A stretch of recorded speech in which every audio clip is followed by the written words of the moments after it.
Hello guys, welcome to my channel. This is a fruit. This one is called santol here in the Philippines. So what is its English name? Put it in the comments. Thank you. 79977. Yes, and by the way, subscribe.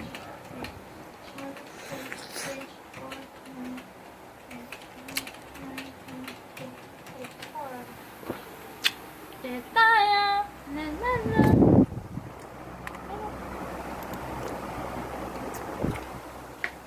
Oh, oh, oh.